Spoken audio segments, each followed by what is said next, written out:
Hello friends, welcome to education library. আজি আমি আলোচনা কৰিম ফিউচাৰ কন্টিনিউয়াস টেন্স। তো ফিউচাৰ কন্টিনিউয়াস টেন্স কাক কয়? যি ক্ৰিয়াই ভৱিষ্যৎ কালত কোনো এটা কাম হৈ থকা বা চলি থকা বুজায় তাক ফিউচাৰ কন্টিনিউয়াস টেন্স বোলে।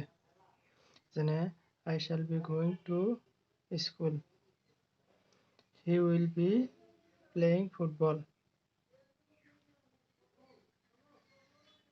এতিয়া আমি আলোচনা কৰিম ফিউচাৰ কন্টিনিউয়াস টেন্সৰ গঠন প্ৰণালী। সাবজেক্ট প্লাস অক্সিলাৰি ভাৰ্বৰ shall be বা will be প্লাস মেইন ভাৰ্বৰ লগত ing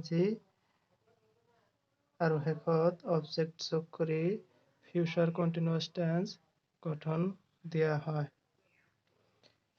এক্সাম্পল, I হৈছে subject, shall be auxiliary verb, reader লগত ing যোগ হৈছে ৰিডিং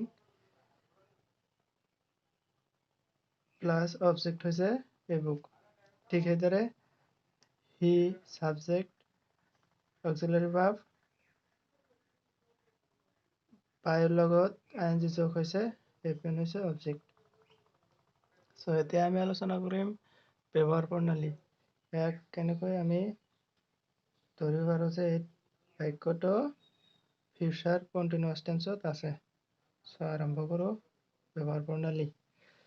ভৱিষ্যতে হোৱা দুটা কামৰ ভিতৰত যিটো কাম আগতে কৰা হয় তাৰ বাবে ফিউচাৰ কন্টিনিউয়াস টেন্স আৰু পাছত হোৱা কামৰ বাবে প্ৰেজেন্ট ইনডিফিনিট টেন্স ব্যৱহাৰ কৰা হয়।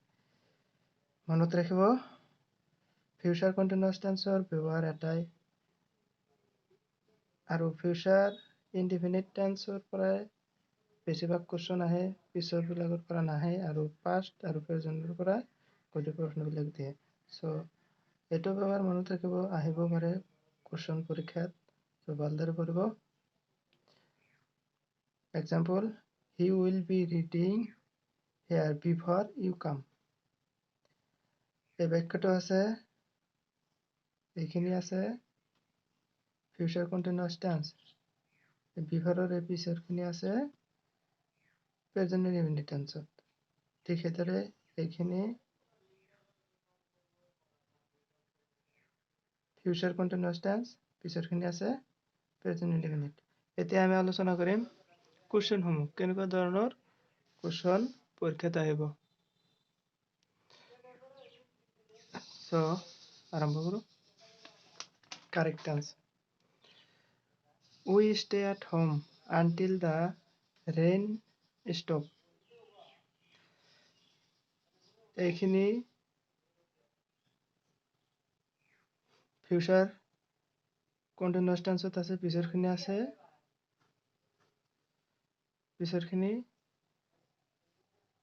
Present indefinite টেন্সত। গতিকে এইটো কাৰেক্ট কৰিব উই।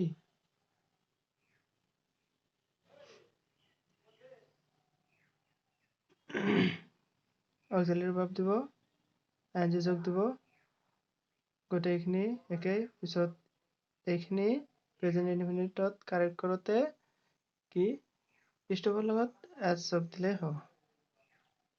ঠিক সেইদৰে এইটো কাৰেক্ট কৰিব। তো আজি ফিউচাৰ কন্টিনিউয়াস টেন্স শেষ হ'ল। নেক্সট দিনা হ'ব ফিউচাৰ পাৰফেক্ট টেন্স। মোৰ ভিডিঅ'ৰ ডিছক্ৰিপশ্যন বক্সত সকলোবিলাক লিংক দিয়া আছে, ভিডিঅ'ৰ হোৱাটছএপ লিংকো দিয়া আছে। আপোনালোকৰ কিবা প্ৰব্লেম পালে মোক পোনে পোনে কণ্টেক্ট কৰিব পাৰিব। Thank U.